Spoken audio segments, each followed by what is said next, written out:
Alrighty. Ladies and gentlemen, boys and girls, children of all ages, welcome back to another edition here of the Burgundy Breakdown. We got a lot to talk about. Quarterback rankings, a certain wide receiver feeling very, very disrespected and undervalued, and a lot more just before training camp. But this edition of the Burgundy Breakdown starts right now.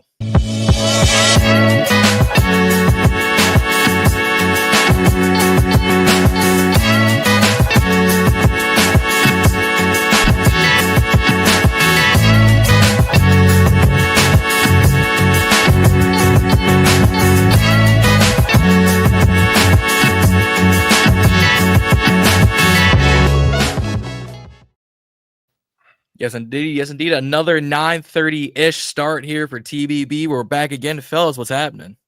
What's up? What's up, man? I feel like my old self. I got a computer now. I'm back on a computer. I ain't on no phone no more. What's up? What's up? Wish I could say the same. Yeah. Hey, if y'all have not already, we got a few things.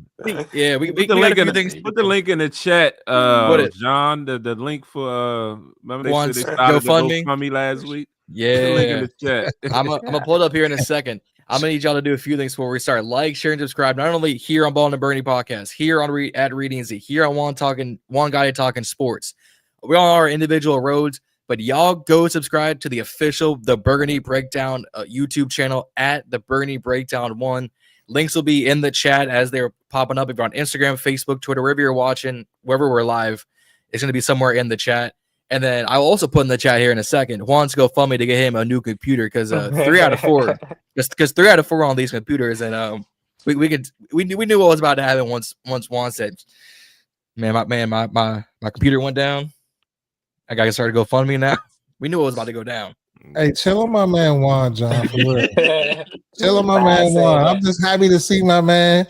I had to put an APB out on him. I ain't seen him in a couple of days. I ain't heard from him. He went MIA. Hey, he was in that dark place with your man, the goat, my goat. Who's my goat, Z? Aaron Rodgers. He was my goat in the retreat. You know what I'm saying? We was brainstorming ideas for the show tonight. You know, like, man, where is Juan, bro? And where is Z? They was mute. It was just me and John, and then going back and forth.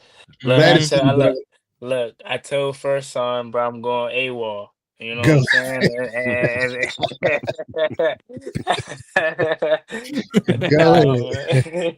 He said, "I've had enough."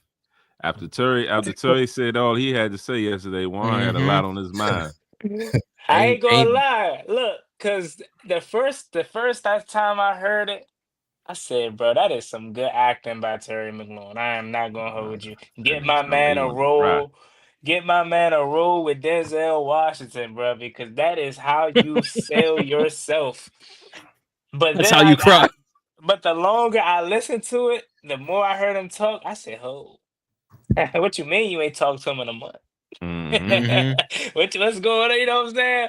But like I said, all in all, we'll get to that, of course, man. But I think it'll still get done, man. I have no doubts in my mind, but it's probably not gonna get done how we thought. You know, the deadline for me was yesterday, and still no deal. So take it away. No question. So started out, John. What we got? Let's get into this. Well, first, before we get into all the Terry talks, we all kind of have talked about it individually on our own channels, on our own live streams, on our own Instagrams, but figured with the thumbnail, with the title of this episode, Jayden Daniels is officially ranked by coaches, executives, and scouts as a top 5 quarterback in this NFL league. Not by us in the media, not by casual fans, not by Commanders fans. No. Coaches, scouts, and assistants said, man, that kid out of DC, number 5, we're putting him at number 5. I like how you called us in the media, John. That feels very respected by you, man. I didn't, you know what I'm saying? But I'll kick this one off for sure, man. I definitely am not surprised that Jayden Daniels was placed number 5. Now, if you was to put Matthew Stafford ahead of him or Justin Herbert based solely off of them being able to do it multiple years, and in the case of Matthew Stafford, he won a Super Bowl, not mad at you at all. But I think the fact that they put him number 5 just shows you they didn't do it just because of what he did last year and his ability to lead Washington back to relevancy and one game away from the Super Bowl, but they did it because of what they think he's going to turn into. They think this guy is about to be the NFC version of Patrick Mahomes. He's the face of the 50-day away kickoff thing. Like they faded out Lamar Jackson, faded out Josh Allen. Who's square and center? Number 5, Jayden Daniels for the Washington Commanders. So I get it. It's probably a little tricky spot. Some people may think it's too early for him, but they're glazing our guy, man. Let's just call it what it is, because they know he is the next big thing. So I'm not mad at it all for number 5. Number 5 being number 5, and I definitely agree with it for sure. Yeah, I mean, my take, and I talked to Reedie about it earlier. When I saw it the other day, I definitely viewed it as okay. All right, they putting respect on JD5. Definitely some glazing, in the mix. And I mean, when you look at it, you got the Mahomes, you got Burrow, you got Lamar, they had Josh Allen, you know what I mean? And Cornerstones. I told Reedie, a part of me wants to say, shit, JD I might go on a limb and say JD can be better than Josh Allen. But that's the type of talk I like. Yeah, there we go. Let's get into this. John, where's it at, John? It's number 1. No, where's it at, John? Flashlight. What? You fucking up the props, John. Flashlight. With that, John. Here we go. Here we go. There we go. You got had a sound. Go ahead, Zee. Finish your take. It's spicy. It's spicy. But yeah, so I told Reedie, I'm like, man, I really, part of me wants to say Jaden's better than Josh Allen right now. But I said I'm gonna scale back. I'm gonna let this year play out. But best believe I'm coming back at the end of the year, especially if he do what he do. And shit, I might be saying he top 3. You know what I mean? So I'm gonna just let it rest there. But I believe he's right where he should be. And especially with the projections. And I mean, again, like he had arguably the greatest rookie season for a quarterback ever. He took his team to the NFC championship. No argument. Like at the end of the day, like he accounted for over 30-some touchdowns combined.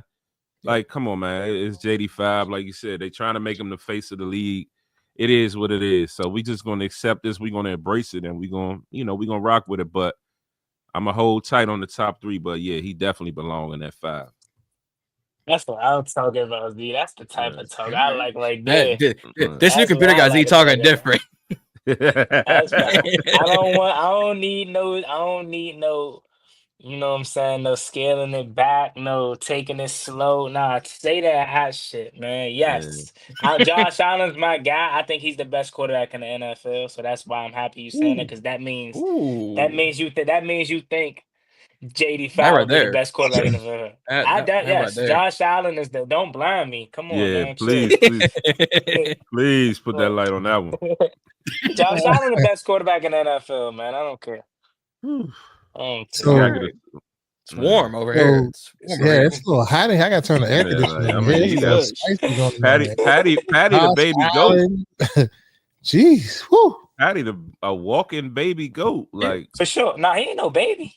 He definitely a full grown. He ain't the goat. He ain't the goat. So he's next in line. Yeah. Okay. I see what you're saying there. Yeah. No, for sure, definitely. I mean, and he could outgoat. He potentially can outgoat the goat. So that being said, Josh Allen got a long way to catch up with Patty.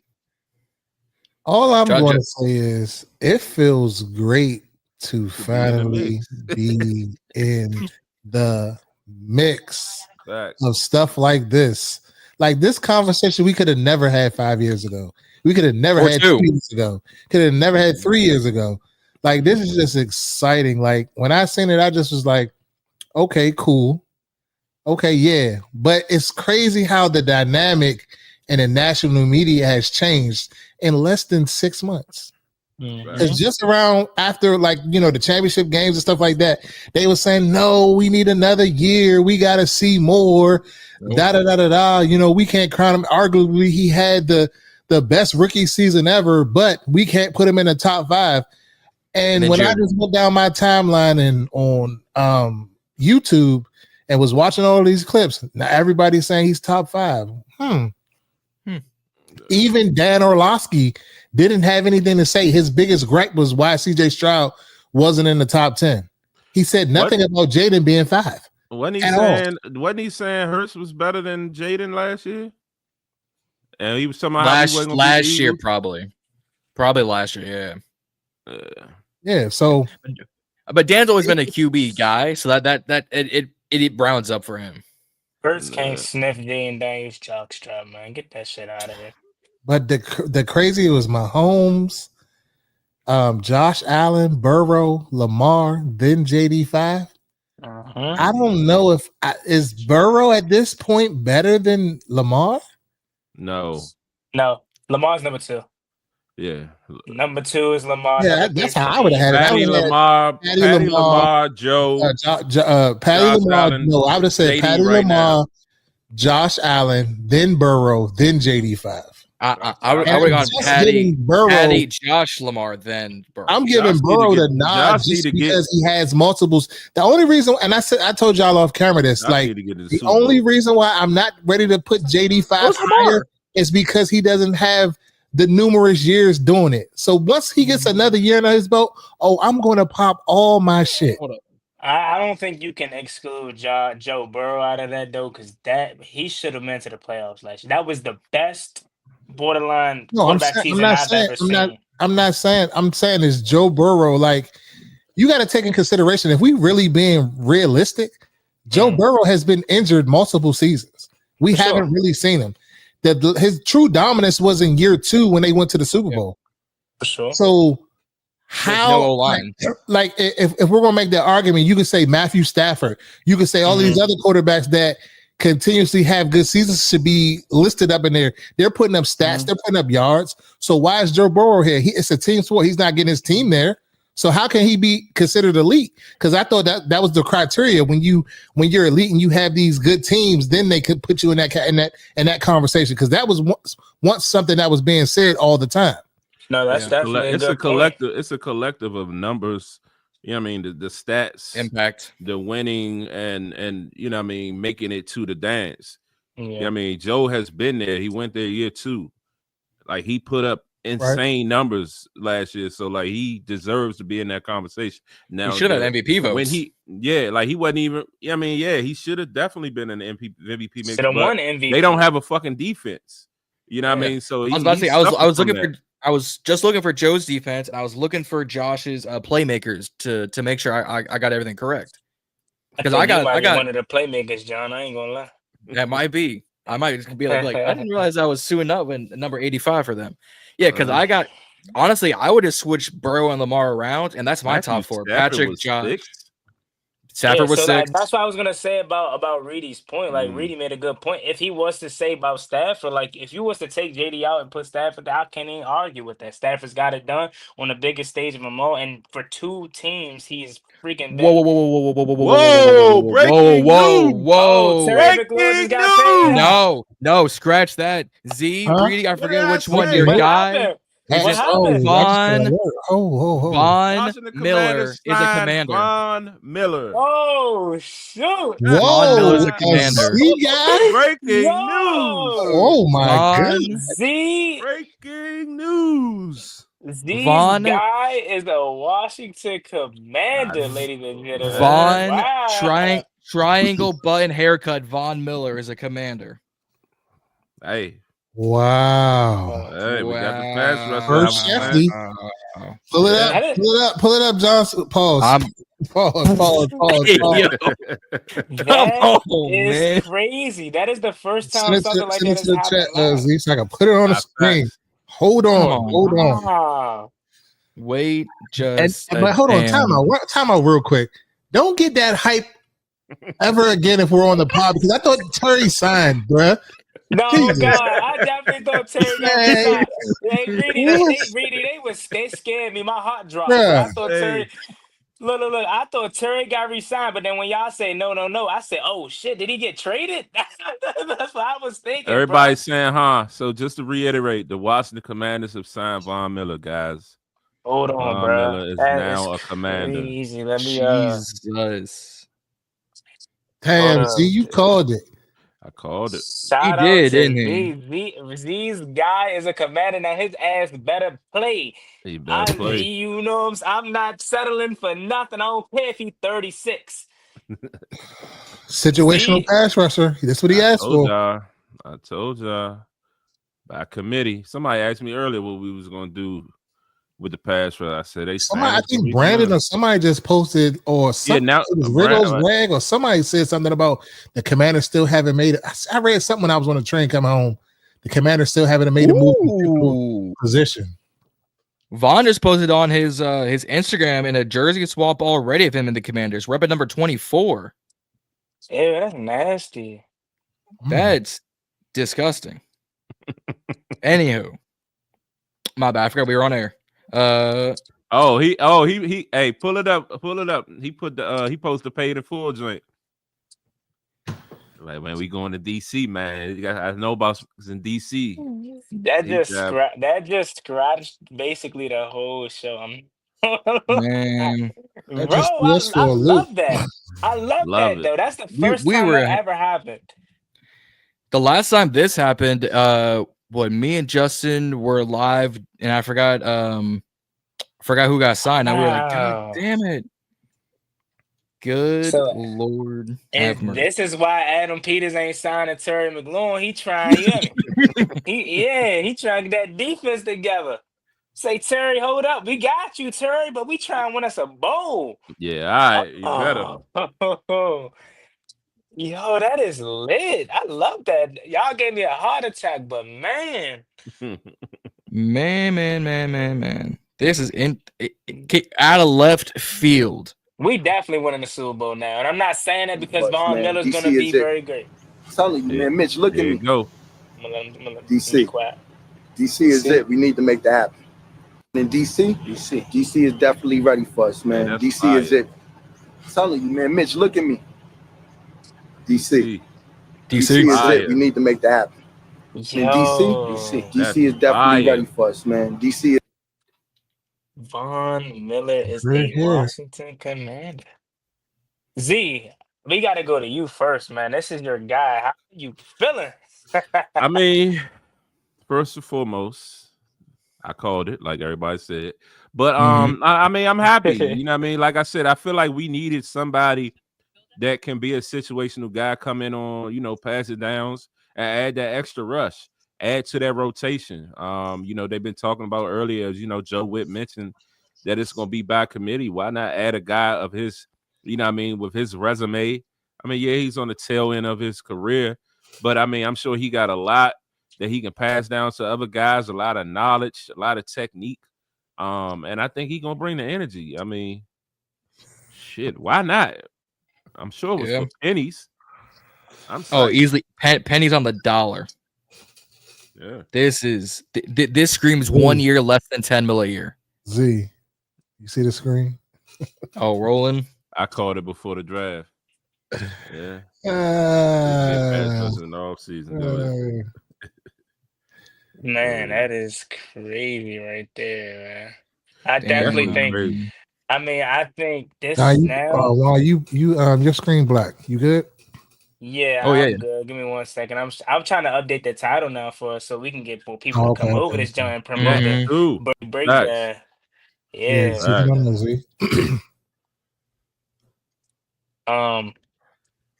Dang, I feel like Adam Schefter, bro. I don't know. That just felt blood saying Vaughn is washed, cycled and repeated. Is he in the laundromat already? Is he what cycle is he on? Is he on heavy duty? What is he on? Reedie is not sold on this. I'm just letting y'all know. I mean, it's cool that they went out and got a pass rusher, but I'm not sold. Y'all not gonna sit here and tell me that Von Miller's gonna come in here and have 10+ sacks. No. I don't think anybody thinks that. I don't think anybody thinks that, Reedie. I ain't gonna lie. We with you. I don't think no one. Let me see if I can go back. Look, this is how I look at it. Two things. Am I good now? Am I back up there? Yeah. Yeah. So first of all, let's just go with the beginning. Let's just not go with step one. We made a freaking move. That always gets you excited. Like, what the heck? Like this last regime would have never did that. Ronville would have sat on his hands. So we're still in the early stages of understanding that we're that kind of team that's going to do something like this. Secondly, I think again at the point of the offseason that we're at, and what they saw from minicamp is our pass rushing game is horrific. Let's just call it what it is. That's why Frankie Louvu was getting so many opportunities with working with Ryan Curry because they had nobody. I mean, Jacob Martin is what? Dorrance Armstrong, Cleveland Farrell. Like Von Miller may not give you 10 sacks.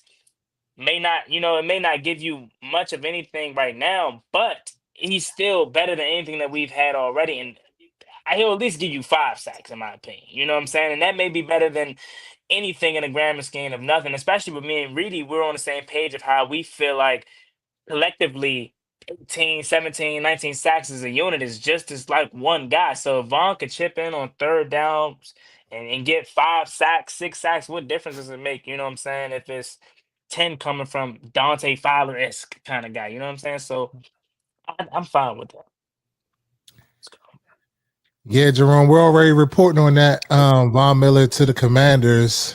Breaking news here on the Burgundy Breakdown just about 5 minutes ago. The tweet came through from Adam Schefter, about Von Miller signing, and then Von Miller also posted on his Instagram the paid in full video with Rico saying, we need to go to DC. We need to make that move happen. So it's pretty much a lock. What you say, Z? I said DC is it, baby. That's what he was saying. I'm sorry. Z gonna always let Reedie hear this one now. Z knows. My mind over here. In the back of my mind over here, I gotta hear this shit. I told you. I told you. Hey, Reedie, the second he get his first sack as a commander, y'all gonna be in the stands. I told you. Whole time Z gonna have a Vaughn jersey. Yeah, like you said it's already in the he already ordered it. Let's be honest. He already ordered that shit. Von Miller, number 24 though is nasty. I'm with you, Asia. Now we can sign Terry. We got that out the way. Yeah. Now we bring him in on this little 1-year deal, about $3.5 million they give him. If they gave him that, it shouldn't be no more than $4 to $5 million. And go get Terry and let's put this to bed. But I'm telling you this: if you don't sign Terry, you better go out there and get somebody as a backup. Yep. This is a good point that Nikki Javala just pointed out. When AP was in Denver as part of their scouting department, he was one of the people that drafted Von Miller to Denver. Oh, okay. Back in 2011. So he's got ties to AP. This is Ron 2.5. Everybody that he had somewhere else. Hey, look, does that mean Juwan Jennings on his way? Could you imagine? Someone said that too. It was so crazy. I wanted to curse him out so bad. They said, yeah, just trade Terry for Juwan Jennings in a 3rd round pick. Oh, yeah, you're on crack. I was like, nothing, 14 grams of it, to be precise. Absolutely not. Juwan Jennings is a fine number 3 to number 4 receiver. He cool. He cool. That's about it. That's all he's gonna do. Shit, you go get Keenan Allen, bring him in here. Sign him on a 1-year deal. Reedie won't go off because he's been saying he want Keenan Allen all off season. I don't want him over Terry, but I'll take him if we have to get him. If you want the comments and talk about being a wash, it's gonna be Keenan Allen. Keenan Allen, what did he put up numbers? He put up good numbers last year. I'm just saying. He's gonna be in the same boat as Vaughn to some of these fans. Is he's still in the launching mat? He's just in the middle of his watching cycle. He on tumble dry low.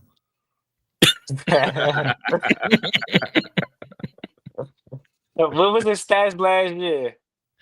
I think he had like 8 sacks. He might have had 8 sacks. I feel like 8 sacks. It was like 4 sacks. No, maybe 6. It was 6. He's right. I could be gassing out, but I said, like I said, definitely gassing because he's a Z guy. This is what he does. Let me introduce y'all to Z. Let me introduce y'all to, if it's a Z guy, it's every excuse in the book. But if it's anybody else, fuck him, Reedie. We don't need him. Reedie. You apologize to your boy because he's absolutely right. He had 6 sacks last year. That's 6 sacks in 13 games. He 8. I said 6. It's 6. Okay, I said 6. And that's what I'm saying. If he comes in and give us 6 sacks, that come on, that ain't bad. I'll take 6 sacks from Von Miller. I'll take 6 sacks years old because I feel like Von Miller, he's going to garner, chip blocks, extra presence and stuff like that. I feel like what they doing with Louisville, and then you bring McGee and you bring all Hampton, you bring all these other people in and just like putting them in different situations. I feel like they could get real creative on, with their blitz packages and things of that nature. Then you bring Kama John. He got speed. We don't know if he can rush the passer or what he can do. You know what I'm saying? So, I mean, the sky's the limit. And to go back to his Buffalo days, he did end up tearing his Achilles, right? And then like he had like catastrophic injury, and like they signed him to that mega deal, and he really ain't never pan out really how we thought. I mean, looking back on his tenure in Buffalo, I remember when he first got that contract extension, I was a little concerned that they were paying him that much money, especially for his age at the time, because he was already 33. So although he didn't necessarily pan out there in Buffalo, we're not asking them to have that kind of, stint here. And as you alluded to, Reed, Hey, Madrano can learn from this guy. What if he's brought in to just be more of an on-field teacher? Like you said, bringing him in situational pass rushers on key third downs is really the only time we'll see him. But that doesn't mean a guy like who's on this defense? Oh, Javonte Jean-Baptiste can't benefit from just his tutelage, Exactly. And so yeah, it's a win-win, sure. That was one of the things I said back then. Like, the younger guys can definitely, take any type of knowledge, any type of technique, whatever. I think is dope. Yeah, this seems like we going all in for the OGs, man. Get B-Wags and Von Miller they ring so they can go and retire, man. Our average age is 56. Go ahead. Go ahead. This signing alone make us senior citizens. Ertz, Wagner, Von Miller, and we're getting there. You said who else? Wagner, Ertz, and Von Miller. Oh, I forgot about Zach. Senior citizen homes. Yeah. Makes me feel like we're in LA with a Joey and Khalil. Nothing but old age. God, yeah. I didn't see this coming at all. I didn't see this at all. I didn't see this coming either.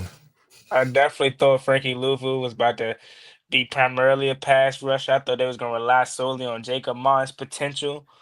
Mm-hmm. I mean, just to be, and I'll be first to, apologize. To Z, man, I was shooting this down. Like, I ain't, you know what I'm saying? Like, I was like, ain't no way. Juan, fuck Z. Talking about we had a whole argument. You don't want me to pop my shit. That's all. We had a whole argument about it. Remember, we was going about y'all was going man. Trying to come at me. I mean, I feel like we needed a pass rusher, but I don't feel like this from Z, man. He don't call me tomorrow. Shit, Bobby, I told you, Bobby. Hey, I'll tell you how petty Reedie is. He probably gonna be up like 6 o'clock in the morning. So when I leave out the house about like 8 o'clock, I'm gonna call him. I already know the first call. He's gonna send me the voicemail. He gonna act like he's busy. He call me about noon. I'm in the silent car on my way to work. I'm in a silent car. Ain't no phones allowed. Can't be on your phone. Send me a text.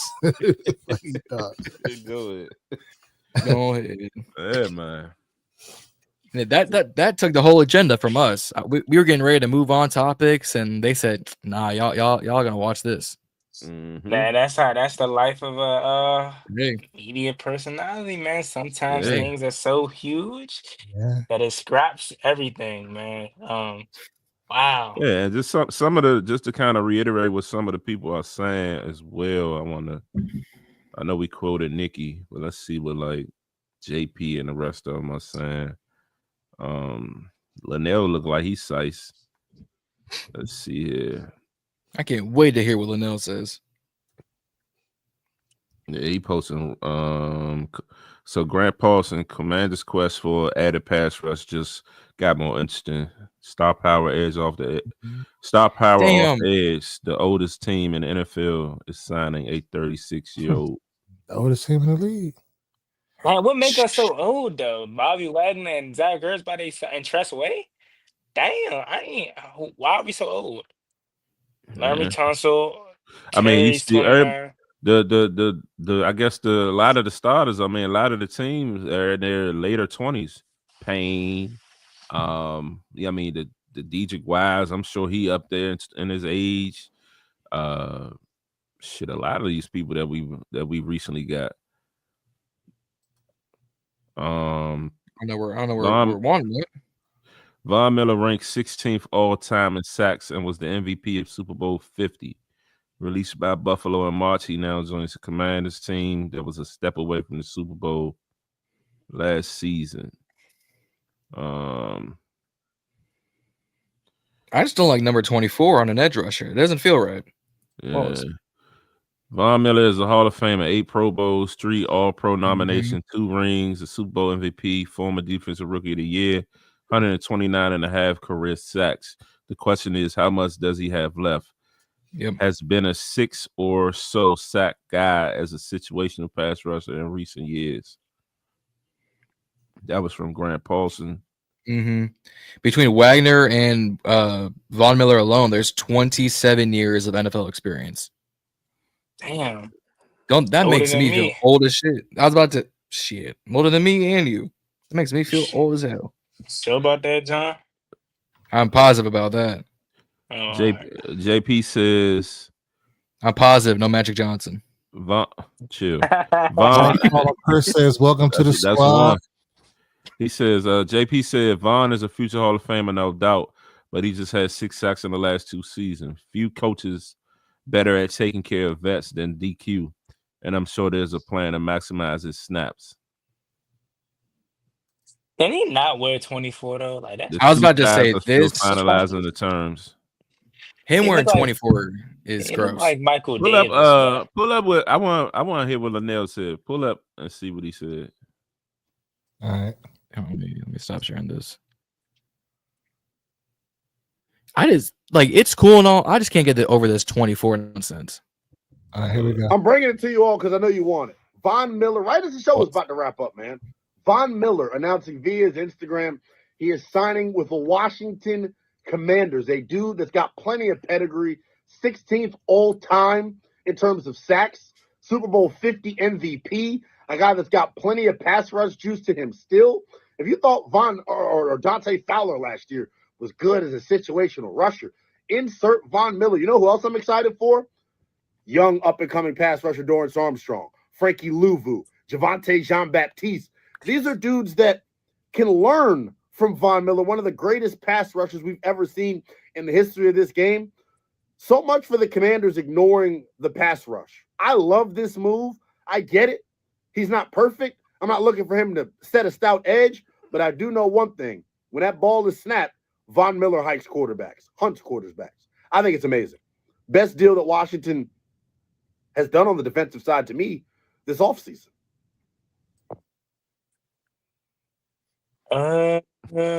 Defensively, probably.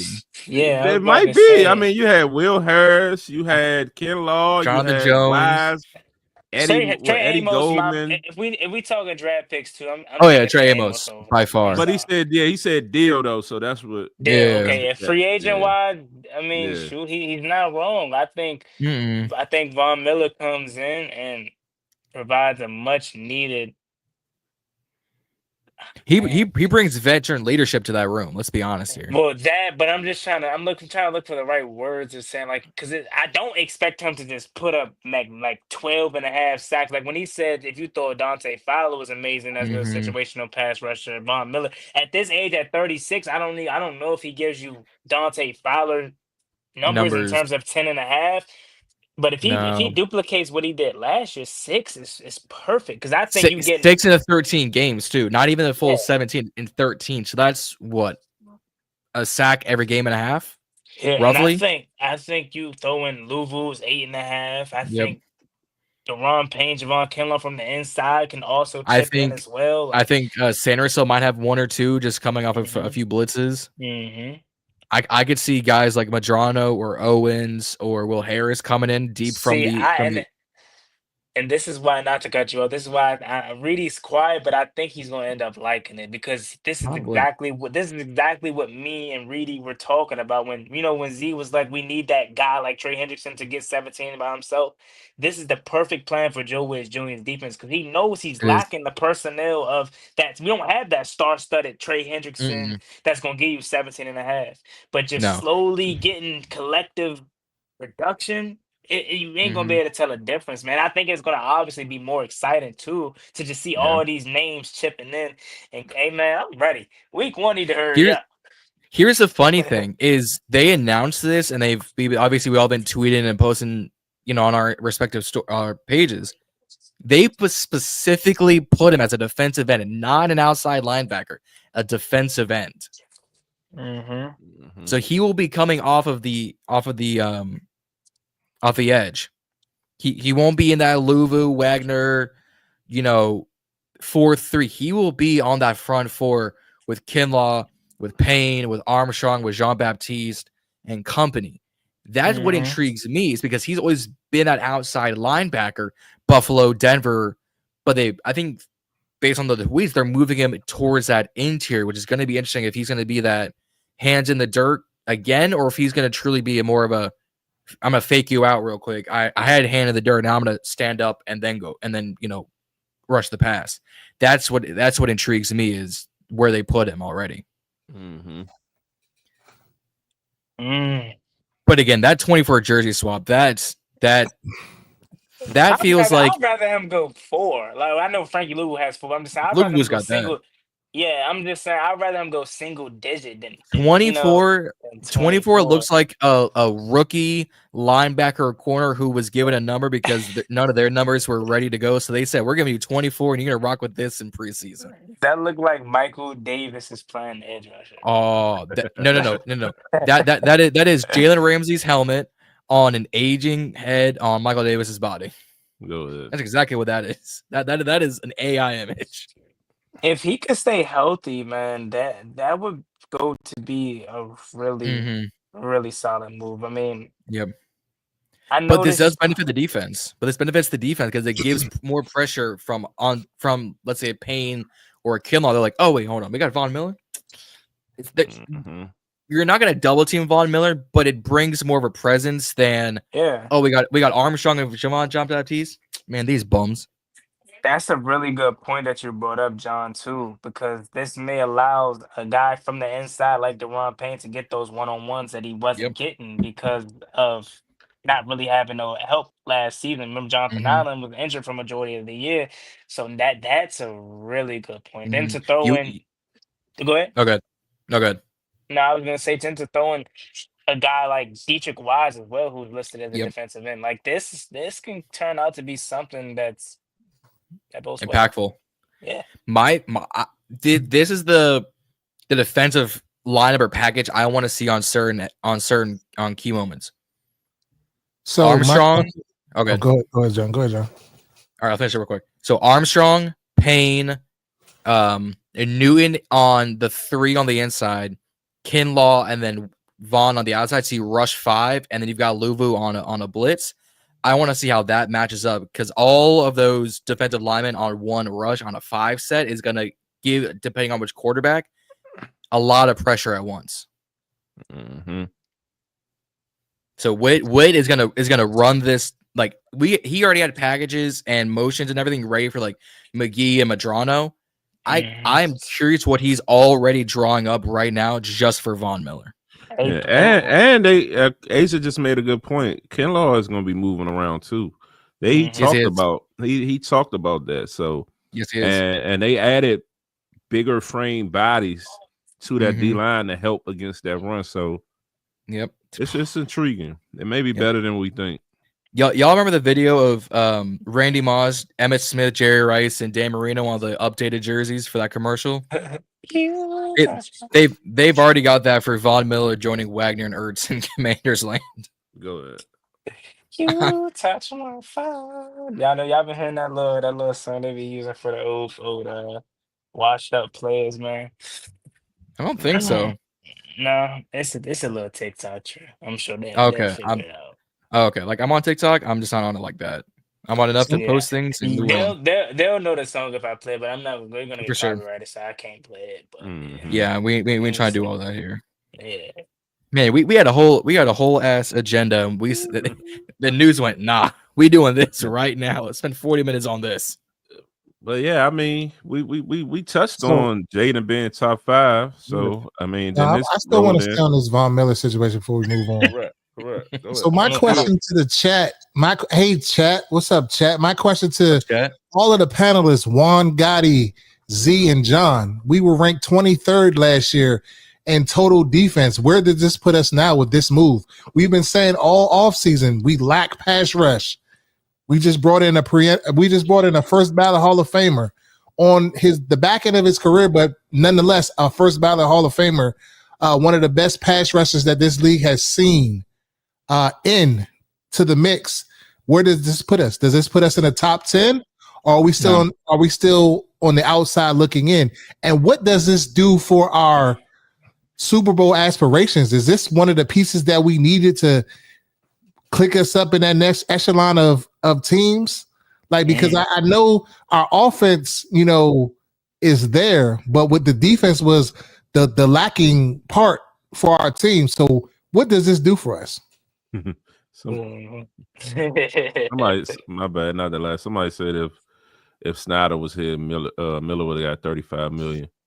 Ain't that the truth? Terry would have reset the market, became the number one highest paid receiver. We wouldn't even be talking about that right now. But great question, Reedie. First, I do want to start by saying this about it too. Our defense definitely, I think, improves. I felt like our defense was on the cusp of improving as majorly last year, especially with the new upgrades to the secondary and the linebacker room of having a healthy Joe McGee back and a second year of Frankie Louvu in the system and Bobby Wagner. I thought highly of the linebacker core in the secondary. Pass rush was always eerie to me. So I don't know if this quite puts us top 10-ish, this move by itself. But I think this does potentially, let me just say this, has the potential to cure my itch. Where I said, remember week 8, week 9, around the trade deadline, I said if Trey Hendrickson is still holding out, I could see Washington making a move for him. I think that cures this. This cures that for this season, potentially, if Von Miller can give me the type of production that I think he can if he is healthy. Does this put us over the top in terms of winning the Super Bowl? I don't know, but it definitely assists with it for sure, because I do think a big problem that could have held us back this season would have been the pass rush if we would have gotten to those playoff games late and couldn't get off the field on third downs and stuff like that. Now you have a guy that has that playoff mentality, Super Bowl champion and veteran presence, and as you mentioned, one of the greatest pass rushers of all time. You bring him here. I think that cures that. So for me, long story short, not sure if that puts us in the top 10, but definitely had some great value to a defense that desperately needed it and could help us when we making a playoff push later in the season. I don't think it's gonna be top 10. I think we could be like top 15. I just don't know if this is gonna move the needle the way some people are gonna be like, yo, this puts us top 8, top 5, no. This bumps you up one level in the ball. You go from top 20 to top 15. That's what it does for me. I say we go from 23 to start out the season, middle of the road, 15, 16. But as the season progresses and, you get deeper into later in the season, especially if we're on the right path, which I expect us to be, guys stay healthy. I think we can potentially crack 10 or top 10 for the simple fact, though, that, like Juan mentioned, the upgrade to the secondary. If Lattimore, we all know secondary helps pass rush and pass rush help secondary, vice versa. So, with guys being able to cover their guys more, where the Benjamin St. Jude's are gone, the Mike Davises are gone, the Emmanuel Forbes are gone. Like, we are here now. We're talking Lattimore, Trey Amos, Mikey, Jonathan Jones. Cypress and you still got, before you name any of them, you got to say Noah I, and he's still there. So we got a good 4 to 5 cornerbacks that can play in this league. So I'm excited that with that just alone, like Juan alluded to, I already felt like our defense was going to progress simply because of the DBs. But now, you add this pass rusher. I think it helps. But again, I think as the season goes along, we'll get stronger, we get better. Guys are kind of gelling. The Kinlaw thing potentially works out. And we seeing them bringing more energy than we thought any of these guys had. Yeah. Around that time, we should be, pushing top 10. Yep. Roland has a good point for sorry to cut anybody off, but he has a good point that this last comment. No, it's not meaning top 10, but we should thank Vaughn because now more players will want to come here. The players in the league respect Vaughn, so we can get more players coming for the. He's not terribly wrong. We are already getting good veterans to come here, but to get someone's name value as a Von Miller or a Laramie Tunzel or a Debo Samuel says, oh, Washington's building something in the nation's capital. They're doing something right. Let's see what they're doing. Because if we didn't have such a great of a season, Vaughn doesn't come here. But we got Debo, we got Laramie, we got a good draft. AP's on the move. We can talk about Terry here in a few minutes. But you get the name value of Von Miller alone, you go, oh, Washington's doing something real quick. And then just to, take this comment here, defense ranks improvement is unknown, but if we improve our east-west mobility and a little on the pass rush, we are moving up. And I think that our east-west mobility, what I've been calling for as far as our linebackers, sideline to sideline linebackers, is going to be much improved with the addition of Kane Madrano. Now, I don't know how good of a tackler he is, so that's yet to be known, but I feel like he does have the speed to cover tight ends and to get there. I feel like our linebackers coach is going to work with him on his tackling and things of that nature. And this is going to be just a work in progress. But then you also got your McGee's, you also got your Hamptons, you also got all of these guys that were special teams guys on the back end of this roster last year that are going to be here and that can contribute and that have speed. So I think that east-west mobility is answered immediately. And like Juan alluded to earlier, and we've been saying, and I said before, it's a pass rush by committee thing. If we can find a way to get 8 sacks from Von Miller, that is a plus. 8 sacks from him, and then Von Miller just gives you the ability to move other pieces around because you got to worry about him because he could wreck your game. He can wreck your game. So you gotta send people at him. Like we can't get it twisted and say, oh, Von Miller is washed. We may think he's washed. He's not the Von Miller of old going one-on-one, but he can still, be a decoy and things of that nature and free up other guys that are going to be able to get to the quarterback. And then I also think moving Kinlaw up and down your line from your 3 technique to your 5 technique all the way out to your wide 9 in some instances, and then like their stunt packages are going to be just like much improved. So like I feel like they got Joe Witt Jr. has a lot at his disposal with this move and with other moves that we have made. This offseason, like, are we a roster that's all the way finished from top to bottom as far as on the defensive side of the ball? No, but I feel like with those improvements that we have, it makes everybody else bigger. I mean, everybody else better, including the secondary, the linebackers, the defensive line, and even our special teams. Like we were one of the top special teams units in the league last year. And like bringing some of these additions, that's just going to make us even better. Mm-hmm. Yeah. Yep. Nah, for real. I'm looking at Von Miller comments. Montez Sweat comment and was like, "Man, that's tough." Everybody like, "You missed us. Come back." Come back then. I said Yeah. Someone at his door, like, say that again. Say it again. Tez was my man. He was my man, but I ain't gonna lie. He went to Chicago, got that bag, and I don't. Yeah, you can keep that bag over there. Emma got the 2nd round pick for him. Yep. What is that? Turned into Johnny Newton? What was that? That turned into Johnny Newton, right? I believe, yeah. So no. No, the Chicago's pick turned into the trade back for San Francisco and Senate.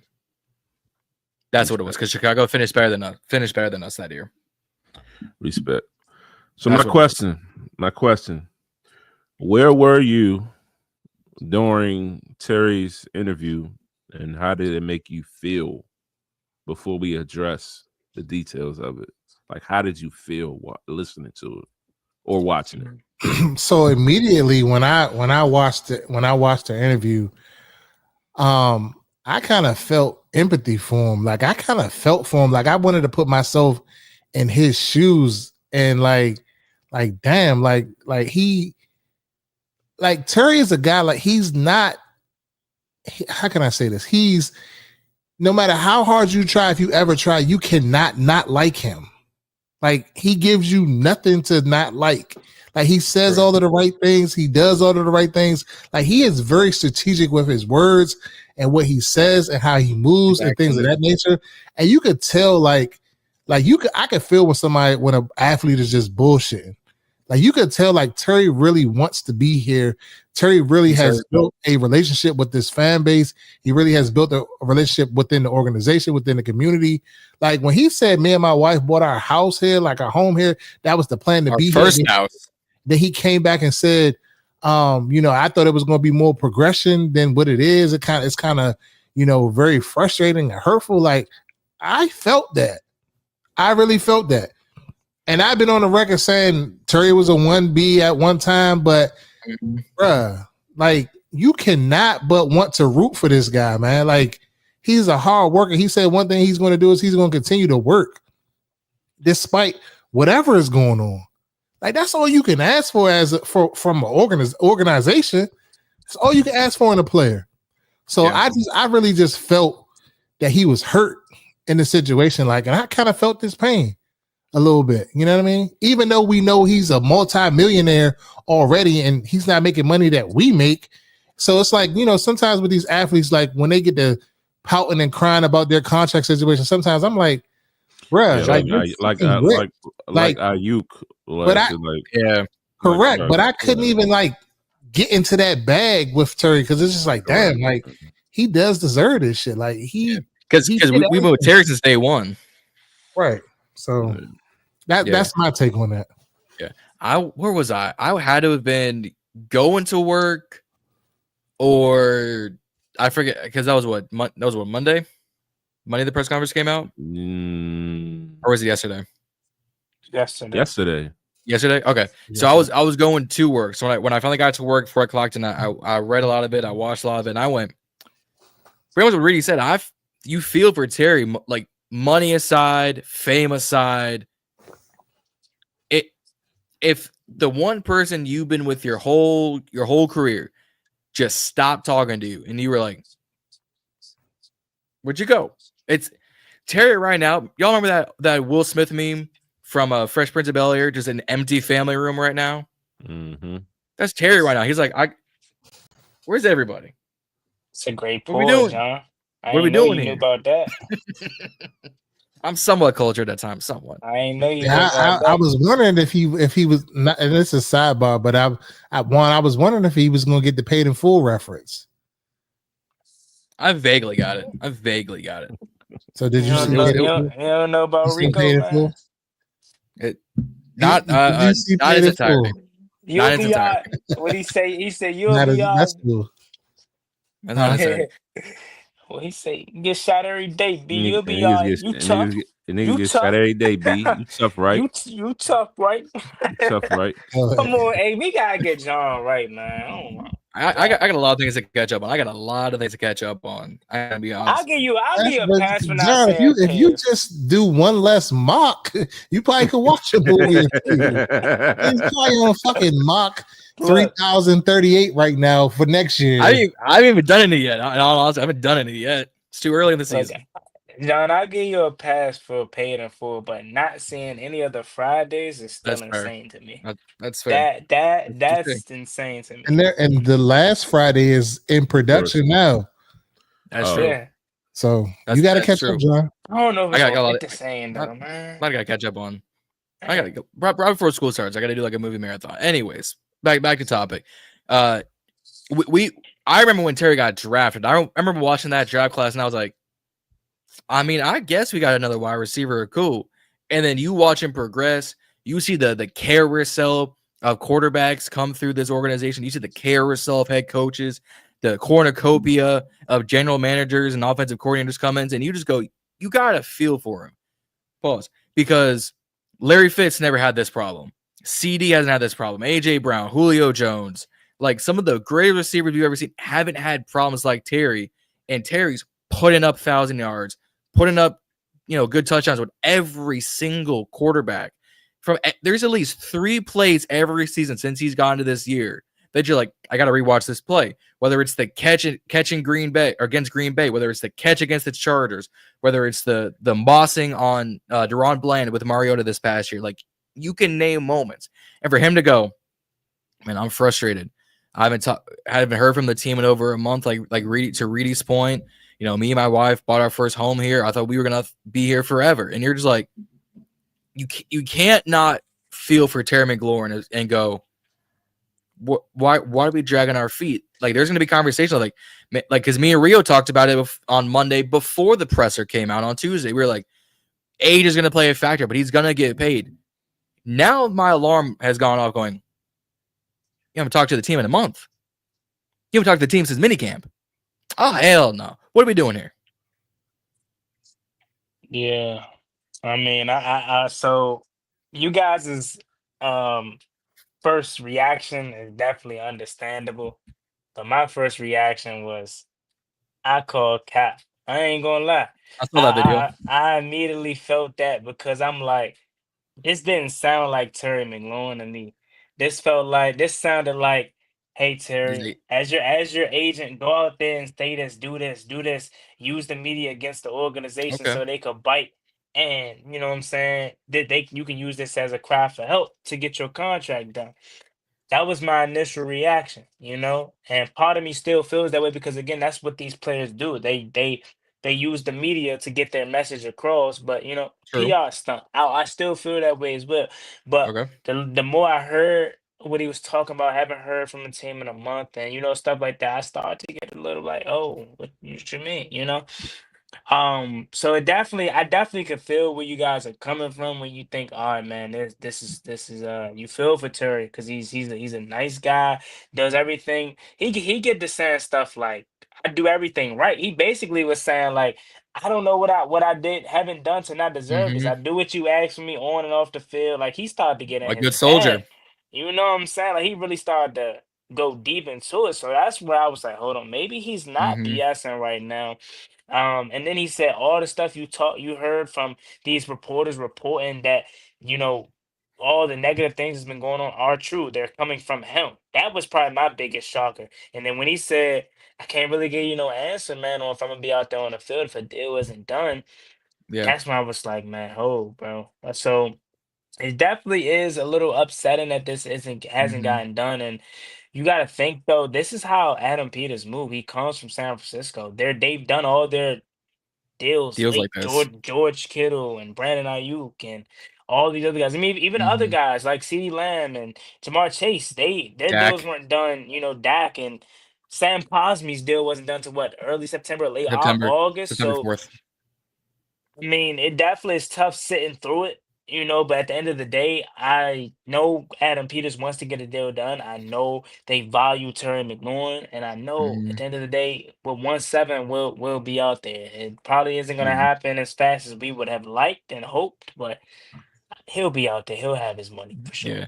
Terry, before Z goes, I'm gonna sum up Terry's career in 4 words, and I don't know if any I'm gonna pull a Star Wars bag out real quick. I don't know if any fans. It's a 4-letter saying: good soldiers follow orders. That's been Terry's whole career here in Washington. Everything the organization asked him to do, he's done it. Everything the press has asked him to do, he hasn't done it because he's not in the press like that. What is that? That's a good soldier following orders right there. And it's almost sad to say, and I don't mean that in the positive way. I mean that if he hasn't had his chance to shine as a wide receiver, but he's been the good soldier Washington is needed. And it's unfortunate we're not treating him as, oh, here's our thank you by giving you 33 a year. Yeah, At that time, I was in my car. I was literally I was actually on the phone, talking to one of my good bros, and we talk about life, sports, and all that stuff. He a Broncos fan, and at the time, I'm like, hold on, right quick. Terry McLaurin about to talk, because I'm sitting there, as I'm talking to him, I'm hearing Brian Mitchell saying, "Yeah, man, we're here, we're waiting. He could be talking soon, Then like a couple of minutes later, it's like, boom, all right, Terry's talking. So I turned, told him, hold on. We sat there 30 minutes, however long it took, and just sit there and listen to the whole conversation. And it was definitely it was touching, to be honest, just to hear, our franchise guy, like you said, a guy that never complains. He barely even speaks half the time. You know what I mean? When he do talk, you know what I mean? If it's out there win, they go to him and talk. You know what I mean? If he's out there lose, when we have them tough losses and everything, he's the first guy they run to speak. And he stands there. He does his job. He don't complain. So to hear someone like that, you know what I mean? When you got a person that don't complain, when they're finally complaining, it's like, you need to stop and listen now. Like, you know what I mean? So I'm sitting there and taking in everything he's saying, and I'm like, well, you're right. You know what I mean? He said, I'm frustrated. I feel disappointed. I can't say, I can't, if a deal's not done, I can't see myself getting on that field. You know what I mean? Once he went down the list and they brought up the age, you know what I mean? He like, y'all acting like, I know 30's a thing in the league, and y'all acting like I'm walking around here in a walker or cane or whatever. You know what I mean? Like, like he said, 5+ years, haven't missed a game, no major injuries. I set out 2 years in college. My 30 years old ain't the typical 30 years old. Then he, he even went into he basically stopped pumping himself up. Like, I took a slant in the NFC Championship to the house. I'm paraphrasing, but that's basically what he's saying. Like, I took a hitch 50, 60 to the house. Like, Terry McLaurin's not slowing down. I know my work ethic. I know what I put in. I know my mindset. Like, the best of Terry McLaurin has yet to come. So I know my value. He kept saying value. I know my value, and they need to know my value. Like, and you know what I mean? And he spoke on how that shit hurt for it to go like this. When he said they ain't talked in a month, I'm like, oh shit. You know what I mean? And you know what I mean? A lot of people saying, man, it's smoke screen, man. Terry not lying. Terry is not lying at all. You know what I mean? When all that talking we've been doing, you know what I mean? When he left, what was it, OTAs or not OTAs? Well, mini camp or yeah. When he left there, you know what I mean? He said he ain't talked to them since then. And when he left, they basically said they'll be in touch. So it's like, damn, like they, on our end, we trying to guessing what guys doing. We're thinking like, man, they're in continuous talks. Man, something got to happen soon. And like to hear that they ain't talking. Got played. All I'm thinking about is Saquon Barkley in New York. You know what I mean? And I'm like, this shit need not to go out like that. Then they asked him, like, you know what I mean? Have you reached your wits end? And he's saying not yet, but it ain't looking good.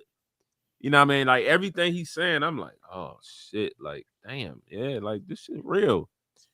So I mean, in a nutshell, how I felt, I felt, empathies. I was a little sad, you know what I mean, when he started talking later on, and he started speaking about his family, and you know what I mean, seeing, basically saying he got it out the mud, you know what I mean, he an underdog. And to be where he is now, he started getting a little emotional. He was like, I'm trying to hold the tears back. You know what I mean? I'm like, damn, like, yeah, this shit real. So I hope they get this shit done and get it over with. I'm confident that they will, because again, I don't see a scenario where you allow your best weapon in the second year of your star power quarterback still on his rookie deal. Like, you just let a guy like that walk. You know what I mean? I just don't. I don't see that happening. That'll be ultimately dumb. You want to know what's interesting about this Terry situation is like the conversation between should he be argumentative about his contract, or should he just suck it up and play, the last year of his contract? They brought it up on First Take, and Mad Dog talked about it. Yeah, I saw that. And I got the clip if we want to run it. Yeah, run it. Let me pull it back up. Give me 3 seconds, folks. Now he is still under contract, Durant. He is. And I mean, he can't technically he's obligated, but he could sit out. You know what I mean? He could sit out the year. And he still got guarantees, so they can charge him, but he's got guarantees waiting in the wings. But I thought all the guarantee money was gone. Yeah, I thought the guarantee money was gone too. I think there's still small guarantees in there regardless. It might be some incentive or something like that, but I thought all the guarantees was up. That's the purpose of trying to negotiate. If it's incentives, he ain't gonna get it if he don't play. Yeah, that's true. That's true. Yeah. That's true. I mean, but I want before we play the clip, I want y'all to kind of like pause for everybody out there that's on that. I want you to kind of chew on what I'm about to say for a second, and then we're gonna touch back at it. But do you think that this Von Miller signing was a smokescreen to try to get the heat off of them because of this Terry situation? Because it seems like all of these like different announcements, they announce Art Monk and all of this other shit is going on. Like, it's real strategic on their part. Is it a marketing ploy, or is it just normal business off-season moves and stuff like that? It just happens when it happens and it's released. So I want y'all to hold that thought on that. We're gonna come back to that. But here goes John's clip. Yep. Let me just make sure the sound is up all the way before I play it. Alrighty. Y'all ready? Mm-hmm. Let's do it. Have a right to be for No. Did he sign a 3-year contract? Yes. Does the contract go through this year? Yes. Is he getting $25 million a year? Yes. If he played badly last year, would the Commanders still be on the hawk for $25 million? Yes. When a player plays poorly and doesn't live up to his contract, does he say, you know what, I didn't play well, it's not fair, let me give the organization its money back? No. So why, when he outplays his contract, should he get more money? He's got a contract. If you all of a sudden hosted here and had great ratings, but you had a contract and they said, Monica, you got a contract for 2 years. And you said, hold on now. Now that you give me this role, look how I done. Oh, Monica, you signed a contract. We're not going to give you another one. You signed a contract and you wouldn't have a leg to stand on. In the real world, this doesn't work this way. You think if I went to Sirius and all of a sudden in the first year I brought in 800,000 subscriptions, Sirius is going to rip up the contract and give me double what I was getting the first time? Chris, you signed a contract. Good, negative. Same thing here. This is the real world. He's making $25 million a year, and it's these guys. He's under contract. I think Mad Dog needs a new suit, to be honest, but that's just me. They was looking at him like he was a fool, bro. I ain't gonna lie. Man. Like I get what he's trying to say, but at the same time, it's the NFL. Think it's the NFL, but think about it from the flip side, right?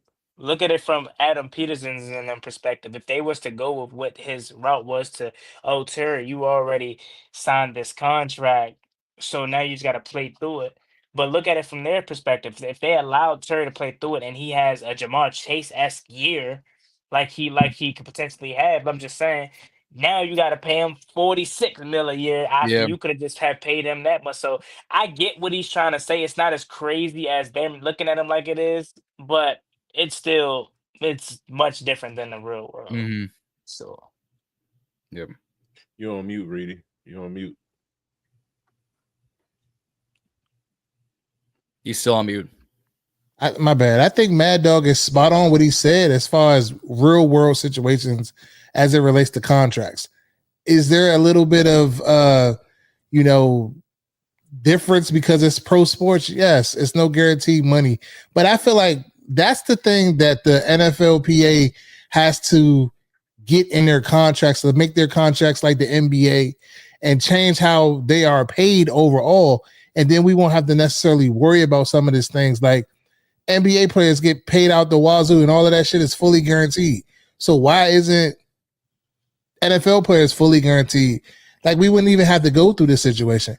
But I do get his point on real world situation when it relates to contracts, because when you're in a contract, you're in a contract. You can't come back and say, oh, I want to renegotiate because you made $5 billion off this and they was only expected to make 100,000. Like, that's he's correct on what he's saying on that. So I get that aspect of it, but as it relates to the NFL and the way contracts are structured and stuff like that, this is normal practice for athletes to ask for they want more guaranteed money because, like you said, if they have a catastrophic injury and they don't have no insurance on that, they're not gonna get paid. Yeah, I would say in reference to what you're speaking on, Ro, to compare the contracts, the biggest difference with the NBA and the NFL, the NBA, they host 13, 15 players per team. With the NFL, you got 53 on your active. You know what I mean? You got like another 8 to 10 practice squad. So you're carrying way more players. And to be able to have all those players and offering guaranteed contracts, it'll be harder to do. The NFL ain't bringing in that type much money. They bringing in money, but they ain't bringing in enough money The to give NFL is all the those highest players. grossing sports entity in the world. 53 times 32, Reedie. I mean, I get that point. But what I'm saying, I get the numbers and all of that. I understand that. But what I'm saying is they got all of this money that the NFL is getting from these TV contracts, all Netflix, Prime. I got to have a subscription to everything. YouTube TV, Amazon, Sunday Netflix. Like, come on, bro. Like, they're making money. And they're blowing the NBA out in ratings. So they're making more TV money than the NBA. The NBA really can't compete with them. But what's still 53? I get that. Plus your practice squad players and whomever else. I get that point. It's too many. It's way more. You have to do in the collective bargaining agreement to make it better for players. That's all I'm saying. But also with NFL teams, you got to not even just the players. You got to think about all them coaches, like all the moving parts of running an NFL contracts team. Are guaranteed anyway. But I'm talking about. I'm not just saying. I'm saying in reference to like the amount of employees an organization has, from coaching and coaching staff, players, front office. Those numbers shit on NBA organizations. You got probably about 4 or 5 coaches. You know what I mean? You got 5 positions in the NBA. You're talking what? 22 potential. Well, it's not 22, but 20 over 15 different positions. In a sense, maybe. So you got positional coaches, you got assistant coaches, you got coaches, all scouts. This. You got the scouts. It's way more work that goes into an NFL team than the NBA. So the comparison, I see why it's not the same. Now, could they find a happy medium and potentially offer more guarantee to certain players? Absolutely, I think that could be done, but they've already kind of. I don't think it will ever happen. So the NFL's technically already colluded with the whole guarantee money, because look at the Sean contract, the fully guaranteed contract. And last week they came out saying the NFLPA and the NFL colluded so they couldn't give full guaranteed contracts out. And we can segue this later. That's also another reason why 30 of 32 second round, well now 29 of 32 second round picks have not been signed, because Higgins out of Houston and Schwarzenegger out of Cleveland all got guaranteed contract as second rounders. So now the owners and GMs are looking at the cap space, looking at the players and going, I'm broke, baby. I ain't got no money. That's what they're doing. Shout out to the Houston Texans for ruining that, by the way. They literally single-handedly changed the NFL forever. So now every second round pick is going to be one guaranteed contract. That was the Browns for even Deshaun 250 guaranteed. The Cleveland Browns. I'm talking about, but when have second rounders ever felt the audacity to say? That's what I'm talking about. Jayden Higgins was the first person ever to do that, and if they would have never did that, Trey Amos would have been signed right now. But it's weird because the biggest contract that it's delivered was Schwarzenegger's at 4 years, 11.8 guaranteed. You're making like 2.25 guaranteed, so they're making signing bonuses per year. So I'm curious why they had to go fully guaranteed. Like, I get injury clauses and void years. That's why Shamar Stewart still hasn't signed his damn contract, because of those damn voided years. Yeah, he better go back and play for Texas A&M. Shit, I don't think they want him. But it's curious. Like, you're gonna squabble up No Kendrick over $200,000 guaranteed. Like, what are we doing here? I mean, it's you gotta think though. John is squabble up No Kendrick. Hey, John's crazy, man. John, it's simple as it's just follow the leader, bro. Oh, he got that. Welcome got that. So I want that. Yeah. Go Denver. We'll see y'all. Let's see about them. Sunday Bo Nix go night pick. football. I can't wait for that game. I gotta go to that jump. Man, So I can't so is everybody done on that point? That last point? Yeah, go ahead, Reedie, take it over. So I'm saying I just want to bring back up the question that I posed before. Is this a marketing ploy now to come out with all of these things right now? Or somebody on the IG side was feeling what you were saying, because they actually put the comment prior to you mentioning it. Trying to find it. I just had it pinned, but what did I do with it?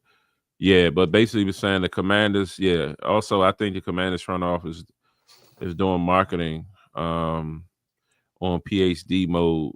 Art Monk joint report out in front of the Terry presser, and then you use it as a morale booster to the team like they did Cosme. But is that not just bad business? You're gonna drag a guy through the mud for then you to give the contract saying, "Hey, you good guys," in the total grand scheme of things. It feels like there's a big bag of miscommunications with the Terry thing, and then it's turning into bad publicity and bad business all around. I don't feel like it's bad business because we got to look at it on both parts of it. Like running an organization, running a team of this magnitude with this amount of money that has to go around, they got to be strategic and they got to be smart about it. Like, us as the fans, the fan base, and probably them to a point want Terry on the team. Like, I don't think that they don't want him on the team, but the numbers got to make sense. The numbers got to crunch the right ways because, as I said before on previous episodes, they have to not worry just about the 2 or 3 years that Terry, because JD5 is on a rookie deal. That this is the time that you go sign these guys to these high number contracts and stuff like that. It has to make sense because how many guys are up next year? How many guys are up? So it's just like, bro, you got to be, you can't just put all your money into wide receivers because you're going to have, if Debo does what we think he's going to do, he's going to be re-signed. You got Laramie Tunsil that's going to have to be re-signed. If Lattimore comes back to his Pro Bowl form, he's going to have to be re-signed. Like, how much money do you have? It's tough things have to be done in this league to make these rosters come together. So I'm just saying, like, I don't want to just start bashing the team and saying that they're not doing what they're supposed to, but they're doing their due diligence on it. It's a contract negotiation. Like, we've seen this all the time. Look at Myles Garrett. Oh, I don't want nothing to do with the team. I want away from the team. Come back, sign a $100 million contract. Oh, yeah, the best thing since sliced bread. They're not going to win a Super Bowl. So, I mean, this is part of it. So we got to just, like Juan keeps alluded to, on every post I see Juan say, relax. Just relax. Tranquilo. Yeah, I definitely piggyback off that, man. I think only difference I would say with your question, Reedie, is that their way of covering up the Terry McLaurin thing is the Art Monk situation. I don't think the signing has nothing to do with it because they already did that yesterday. That was some Dan Snyder-ish right there yesterday. I ain't gonna lie because they knew Terry was gonna speak at the Eastern Motors thing. They knew this was gonna be what all the media members decided to bring up. So I simply just think the Art Monk thing was the way of them to cover that up. But today, I think they felt like this was the right time because it was right before training camp. And I'm sure they've probably been in contact with Von Miller prior to this. But he is 36. He probably wanted to weigh his options. He probably wanted to consider if he was even going to play ball again or if he was going to hang it up. So I don't think the signing necessarily has anything. But it says, John, you ain't slick. Always Vigo, man. V said, I'm out of here. So yeah, I can't stand these opinions. You watch these movies, you be true. I know. You gotta have seen these movies, man. I be seeing clips and cut up pieces here and there. I'd be like, oh, I can use this real quick. Cut up. I'm gonna use that. I'm gonna use this in a meme real quick. Like I be pulling clips. Nah, I think he's talking about all the movies that we say you haven't seen. Like no, I know what he means. Okay. I know what he means, and I'm saying no, I have not. Thompson's on a multi-year deal, but he wants a contract. Guaranteed money. I think his guaranteed money is up after this year. Correct. Yeah, he wants a contract. It's gonna be the same situation Terry's in. It's the same situation they brought Debo in. They negotiated a contract to make it a 1 year all money kind of thing. Correct. So we could go on and on about this Terry thing. I think at the end of the day, he is valid to feel disrespected and upset. I think people are valid to say why is the organization dragging their feet. But to Reedie's point is also valid. it's the business of the NFL. It's the business of sports money. It's we got to take every little thing into consideration: age, value, team cap space, the future. You know, we got to pay so many players next year. Like it would be a nightmare for any of us to sit down right now where we are in our lives and go, all right, run this organization right now. Because half of us be, we're gonna give Terry a blank check, and half of us be like, actually, to think of it, Terry might not need this money until next year. So at the end of the day, we gotta trust AP right now. And someone set it up. We got PTSD from the Snyder area. Sort of, not really, but also like it's weird. But at the end of the day, we just gotta. I've gotta let AP do his thing. What exact PTSD do we have from the Snyder era when it comes to this specifically? Because if this was Dan Snyder, we would have been paid Terry $50 million right now. Unless they're talking about Kirk Cousins and Trent Williams, just say okay. I think it's like dragging feet on paying guys, and then thus while you're dragging your feet, paying veterans to come in, like what they just did, dragging for Terry's feet. Oh, we're gonna pay Von Miller kind of thing, and then I think that's what they mean. Mm-hmm. So this I pulled this up because the NFL grossed $23 billion for fiscal year 2024. 23 billion. Do we understand how much 23 billion is? With a B. Like billions of dollars for a league. So if they wanted to, they can do something with that. Maybe they couldn't be fully guaranteed contracts, but close to fully guaranteed contracts. But here's the same logic you just used for the Terry thing. How much are they paying to Netflix, to Amazon, to Hulu, to NFL They're not Plus? The Netflix and Amazon are paying them. Paying the league. There's got to be a two-way street. There's got to be a two-way street. So the streaming services are getting paid off of their price. It's some funny math or something like that. That's how they're getting paid. They're setting their price. Yeah, but that to Durant's point, each team's getting 400 mil. Well, if that's the case, how many they're going to the coaches? All right, well, that 400 mil right there is just Mahomes' contract for that 10 years. Coaches ain't getting paid no crazy money. Coaches getting paid $10 million a year for the top 10 coaches, maybe 15 at the most. They ain't getting paid no player money. They're doing a lot more with that $23 billion than I think does. We obviously don't see because we're not in these buildings or not in the meetings and whatnot.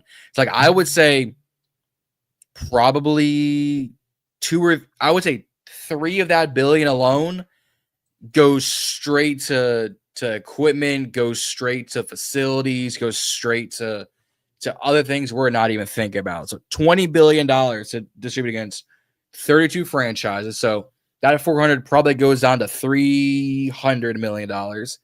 Well, then you got to counteract. You got to figure out, okay, well, then what is each organization bringing in?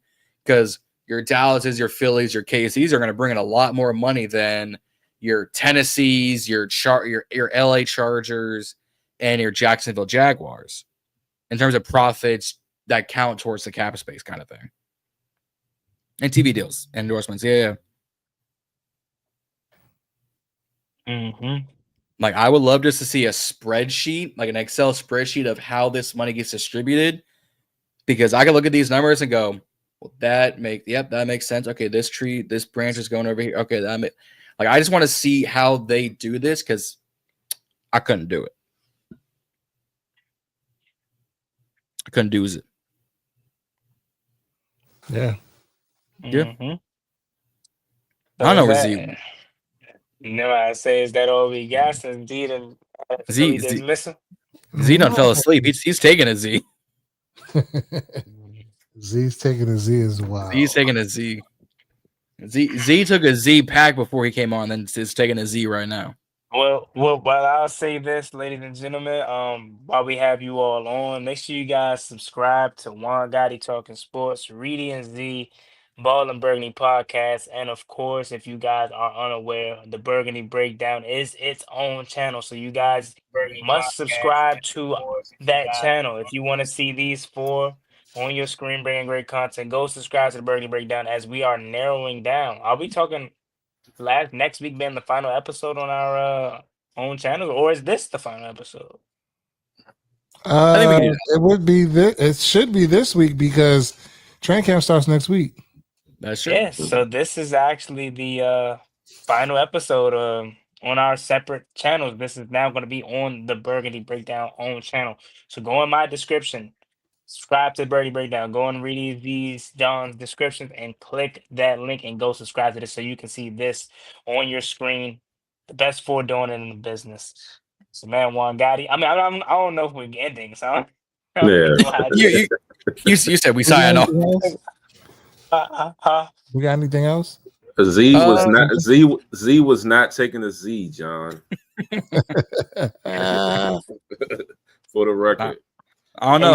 I gotta slide one in on you, Z. Yeah, I heard. Hey, I had the YouTube up on my phone. I heard everything.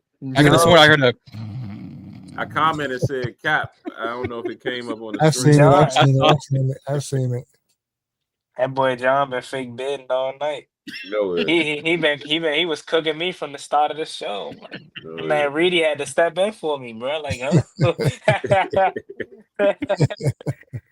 nah. But nah, I mean 20, what'd you say? It was 23 or 24 billion? 23 billion? It's 23 billion. Yeah. 23. That's a lot of bread. A lot. A lot of money. Damn. In the comments, they'd be like, y'all talked about $1 trillion. It's 23. Learn your math. Did we touch on Trey Amos? We did not. He broached the conversation, but he segued into something else. Yeah, I wanted something else. So to Z's point, Trey Amos is a part of this 29 of 32 have not been signed to second round deals. While we were as we're live right now, Alfred Collins, the Texas D tackle to San Fran, just signed his rookie deal.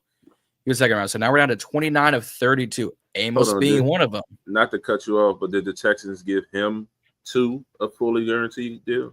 The Niners, no. So the Niners, I'm gonna look at it real quick because I don't think they even.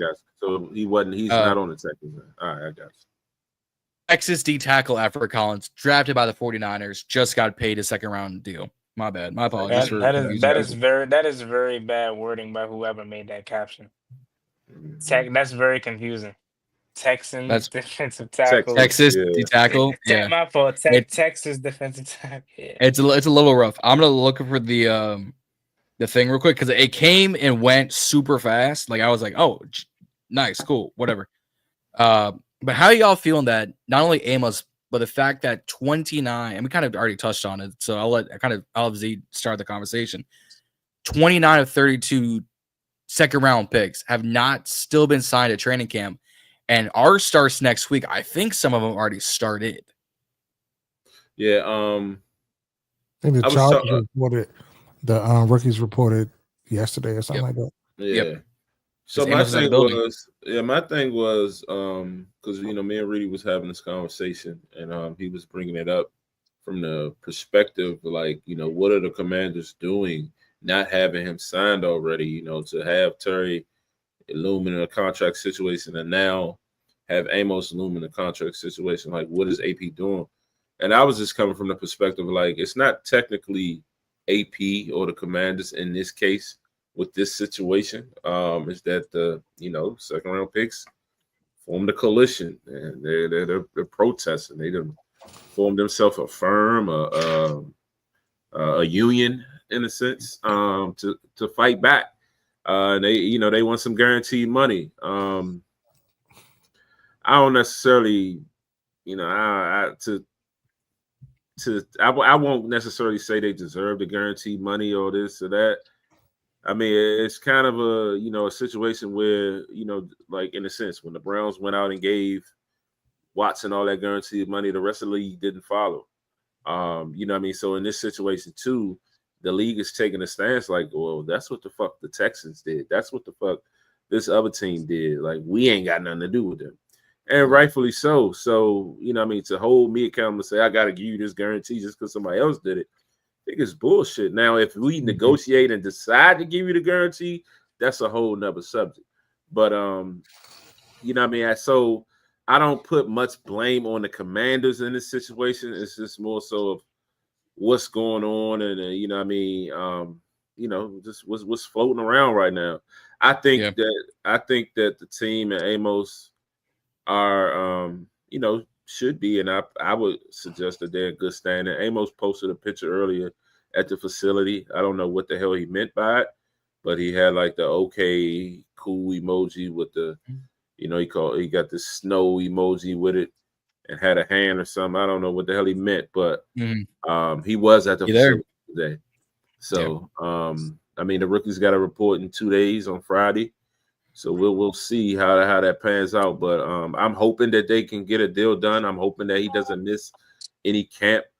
He's projected to be a pivotal part of our defense. They're saying he has such a great offseason thus far, and he's that other corner outside of Lattimore, and we're expecting big things out of Trey. So I mean, a deal definitely needs to get done. But as far as like where to place the fault, I don't think it's on us.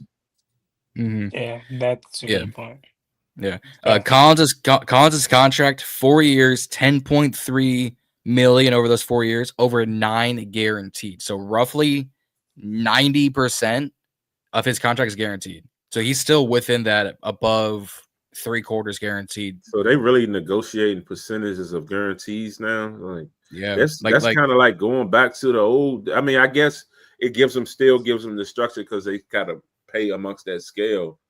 But remember before rookies used to come in making a bag. Collins, I think, was 43rd or 45th overall pick, so he's still within the first 50 picks of the NFL draft. Schlesinger was the first of the second round. Higgins was around that 35-40 mark. Like, so these are guys that are still within the top 50 draft picks at this money. So Trey is probably going to get roughly between 10 and 11 over his 4 years. But this offseason has shown these agents are going to help you, or these agents are going to drag their feet to make sure they get their money too. Yeah, I definitely can see where you're coming from. I mean, I kind of also piggyback off of Z's point. I don't think it has nothing to do with the Washington Commanders as we're being at fault. I actually feel good knowing that it's 29 other, however many numbers it is, other second round rookies that are also dealing with the same thing. Because if this was just a Trey Amos situation on top of Terry as well, I think it would be a whole freaking of a volcano explosion in the DMV area right now, because you got 2 contract issues that you have to deal with. But it'll get done is my hope. You know what I mean? But again, I think you just gotta blame the Texans for even doing it. I don't even know what made them decide to give him all that guaranteed money anyway. You want to know the dumb? Sorry, Reedie, before you go, you want to know the dumbest thing about this second round whole BS is? The Texans and the Browns have 2 second-round picks. Jalen Noel and Higgins, so teammates, nonetheless, at the wide receiver position. And then they got Schlesinger and Quinshawn. I'm going to do some violence. I'm going to go to jail, Judkins. So they haven't signed 2 other second-round picks. It took everything in you not to say that, huh, John? We was about to say something crazy. I was trying to. He was about to say Quinshawn Judkins something. What are you going to say, Juan? What are you going to say, Juan? I feel like he was about to say something about 2-7 up in Baltimore, bro. I don't know. He was about to make that correlation, bro. That's why I felt like he was going at it, man. Hey, the juxtaposition is crazy. I made that joke earlier. I made it earlier. Oh man. Yeah, I don't really have anything. I don't have a comment on this this Trey Amos situation with his contract. I think it gets done. Like everybody said, I mean, I get the point that it's not a Commander's issue per se. But it's just, I don't know. Do right by your players.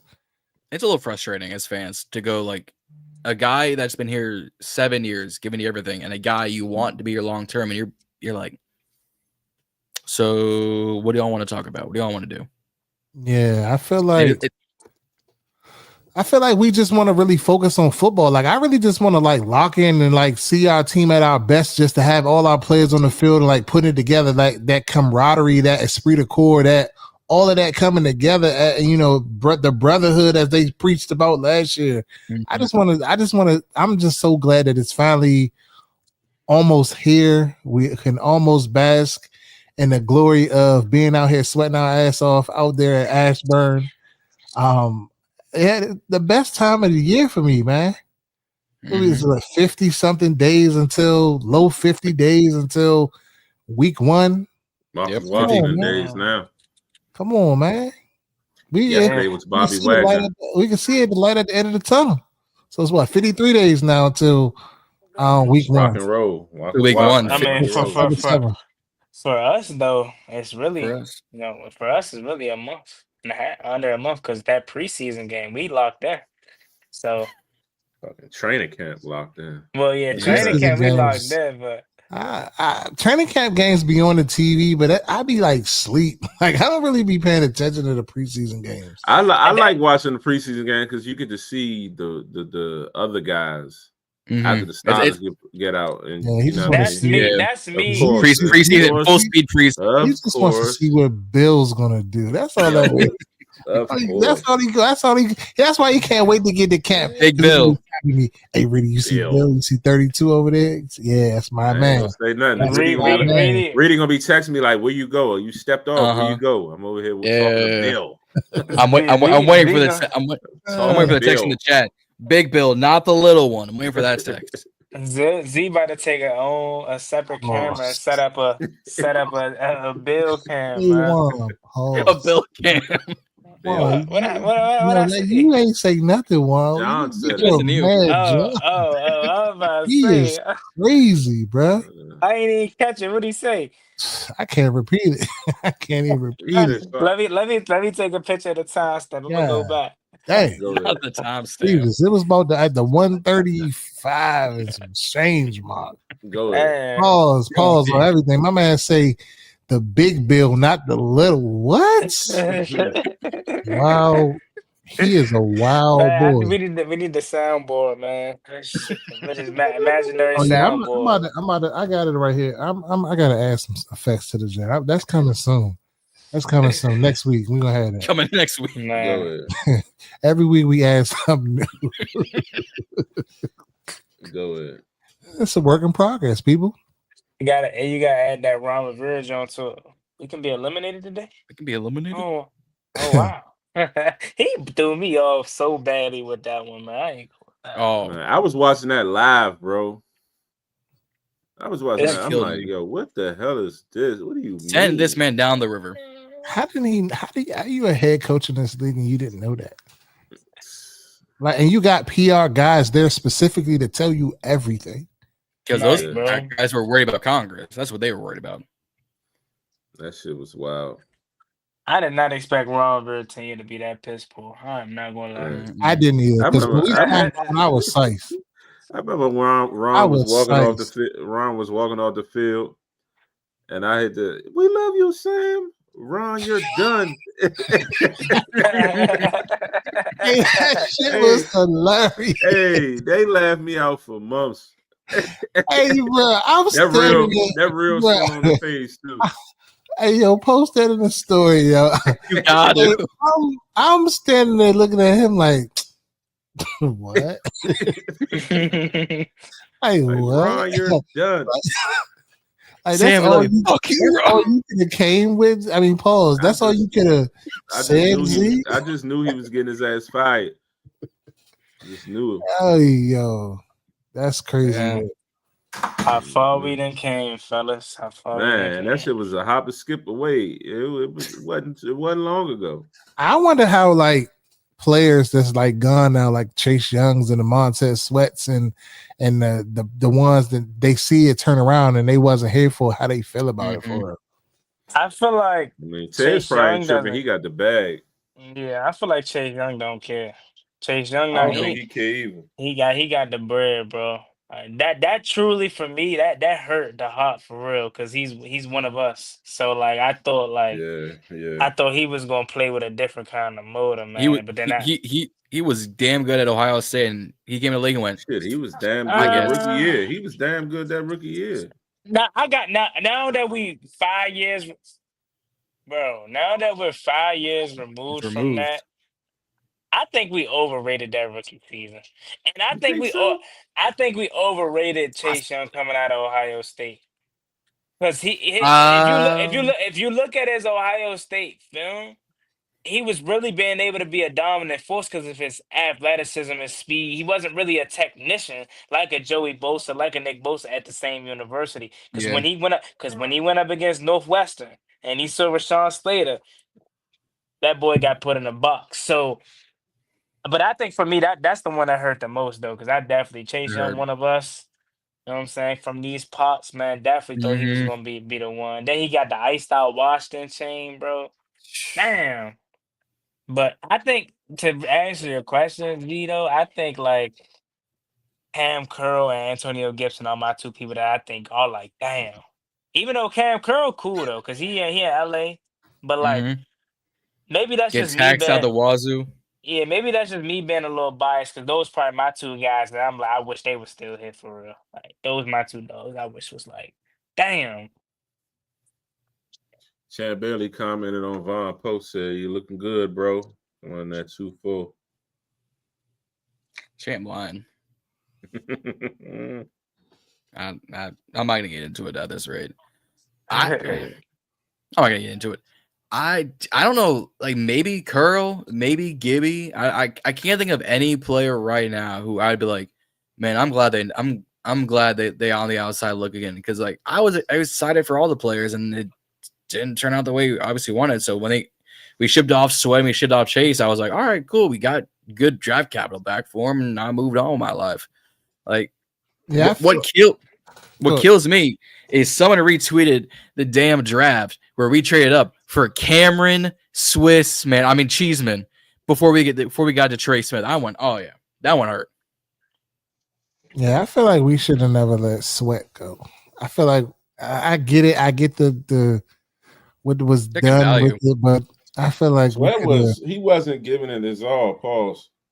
He was like, he wasn't really. One more year. Yeah, I mean, him and Chase was taking plays off, but Sweat was the better player of the two. I wonder what Montez. But the money he would have demanded too, he wasn't worth it. So I feel like making that trade, seeing him get that deal, and then us like getting what we got, I think it was fine. Yeah, I agree. Yeah. I still agree with shipping them both off, because not to say that he's a bum in Chicago, none, but he's definitely not one of the premier pass rushers. How that money say he is. So, but look. But if we go back to when we shipped off, both of them. No. When we shipped off, what's your man that went to Green Bay? Z. Preston Smith. He went to Green Bay and turned all the way up. Yeah, and I said that. That's a great point, Reedie. I remember when we first traded him, I said that he could have a Preston Smith-esque jump, but it's been 2 years and nothing.